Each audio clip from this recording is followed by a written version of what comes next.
Assalamualaikum warahmatullahi wabarakatuh. Sebelumnya saya mohon maaf, barangkali ucapan saya nanti kurang berkenan di hati saudara-saudaraku di seluruh Indonesia, baik yang di dalam negeri maupun di luar negeri. Pertama-tama saya mohon izin Bapak Presiden,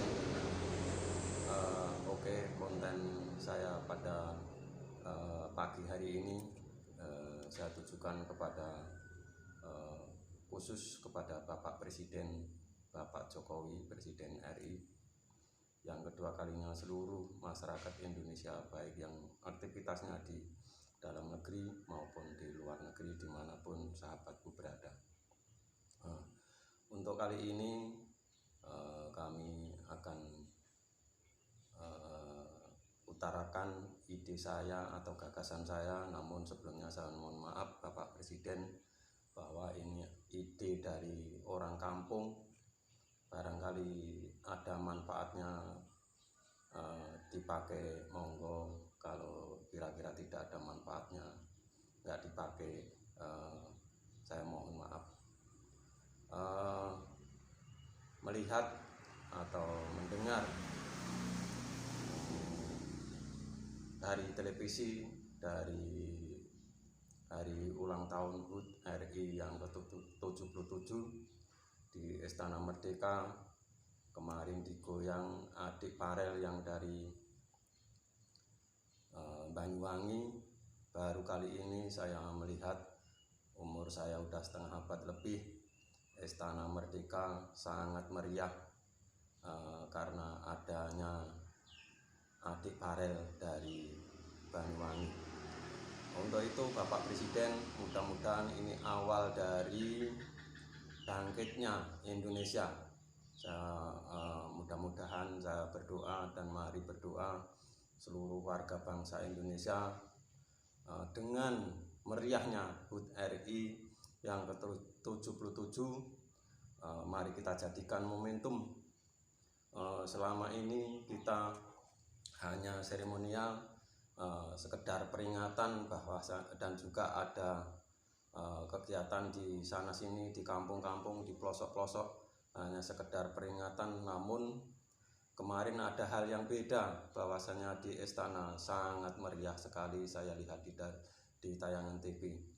Untuk itu Bapak Presiden dan seluruh sahabatku seluruh Indonesia, mari momentum ini kita jadikan awal atau pemersatu bangsa ini, yaitu saya ingin atau saya punya ide, monggo kita goyang Indonesia.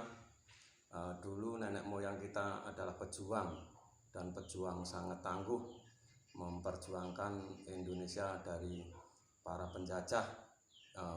Setiap harinya memanggul senjata, setiap harinya susah payah memperjuangkan kita semua untuk memerdekakan bangsa Indonesia dari cengkeraman penjajah berabad-abad lamanya. Untuk itu mari kita mengisi pembangunan ini dengan senang hati, dengan kekuatan kita bersama. Mari kita keluar dari ketergantungan investasi asing.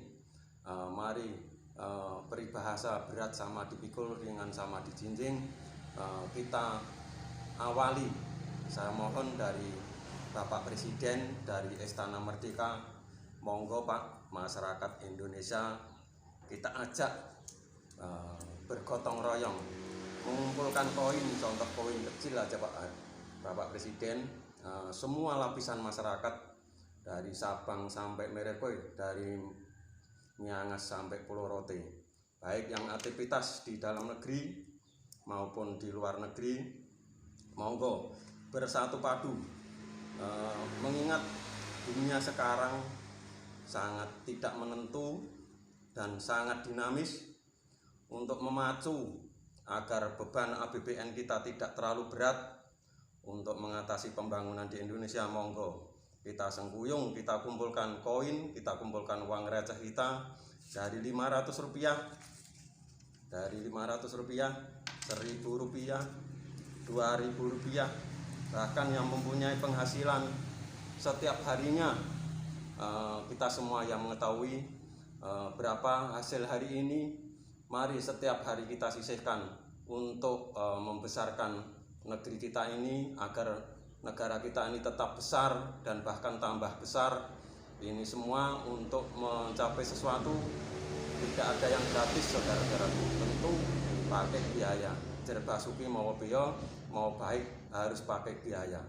Nah, ini teman-teman, melalui konten saya pada hari ini, saya mengajak terutama Bapak Presiden, tolong Bapak Presiden diawali dari kantor kepresidenan,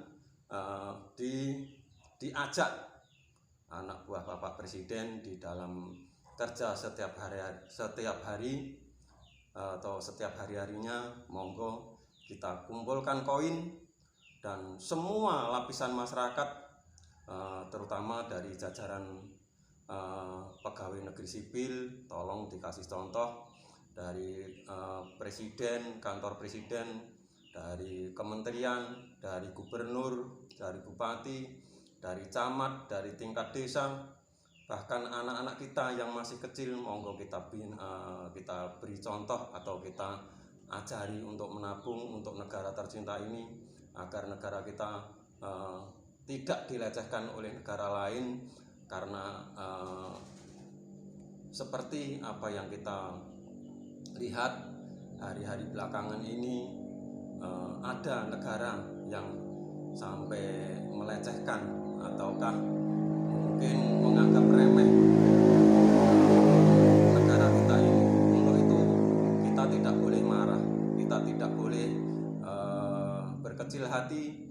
Monggo dengan kekuatan kita bersama, kita kumpulkan koin kita kumpulkan recehan kita, ataukah mungkin yang mampu 10.000, 20.000, 50.000, 100.000, sehingga tidak terduga. Mudah-mudahan dengan adanya gotong royong kita, negara kita setiap hari, dengan harapan ini kalau bisa dijalankan, saya berharap setiap hari bisa membantu saudara-saudara kita yang sekarang ini mungkin ataukah dia belum mempunyai pekerjaan untuk menafkahi keluarganya, ataukah mungkin di kampung-kampung, di pinggiran hutan. Monggo hutan kita tanami tanaman yang mungkin bisa menghasilkan, contohnya rotan, ataukah mungkin dihijaukan lagi tanaman-tanaman keras. Di situ bisa ditambahkan mungkin dari Departemen Pertanian bisa disisipkan, bisa beternak, bisa ternak madu dan lain sebagainya. Karena hutan kita kalau diaktifkan potensial sekali, di mana hutan-hutan kita semuanya bisa dihijaukan, bukan kayak di Arab Saudi. Untuk itu Bapak Presiden, saya ulangi lagi, monggo disosialisasikan agar masyarakat kita yang punya badan sehat, akal sehat, bisa aktivitas sehari-hari untuk menafkahi keluarga. Mari kita sisihkan sedikit demi sedikit agar kita bisa keluar dari ketergantungan investasi asing, sehingga anak cucu kita nanti kita bekali modal kita sendiri. Bahkan mungkin saya berharap karena kebersamaan kita setiap hari bisa miliaran, triliunan, sehingga bisa meringankan APBN kita, terus memacu kemajuan ataukah mungkin kemampuan kita sendiri atau negara kita untuk membangun negeri kita ini, untuk mempersiapkan untuk anak cucu kita nanti. Karena negeri ini, bumi ini, air, daratan, udara ini bukan hanya untuk kita, tetapi untuk anak cucu kita yang akan datang. Sehingga kalau kita bisa memberikan bekal modal dari sekarang, sehingga anak-anak cucu kita nanti kalau kita didik untuk berswasembada ataukah untuk mengumpulkan dana sendiri, sehingga nantinya ke belakang kita bisa lepas dari ketergantungan investasi asing. Mungkin itu saja yang saya utarakan ataukah saya sampaikan kepada utamanya Bapak Presiden dan seluruh sahabat saya, baik yang aktivitas di dalam negeri maupun di luar negeri. Monggo yang berada di luar negeri, Bapak Dubesnya mengkoordinir untuk mau menyisihkan recehnya untuk dikirim ke Indonesia, dikumpulin satu Indonesia dari Sabang sampai Merauke. Saya berharap akan terkumpul dana yang menurut impian saya atau harapan saya nanti bisa mengalahkan para pemodal asing ataukah investor. Untuk itu Bapak Presiden, lebih dan kurang ataukah seluruh masyarakat Indonesia, saya ulangi lagi, yang di dalam negeri maupun di luar negeri, barangkali ucapan saya kurang berkenan di hati saudara-saudara semua, utamanya Bapak Presiden, saya mohon maaf. Akhirul kalam, wabillahi taufiq wal hidayah. Wassalamualaikum warahmatullahi wabarakatuh.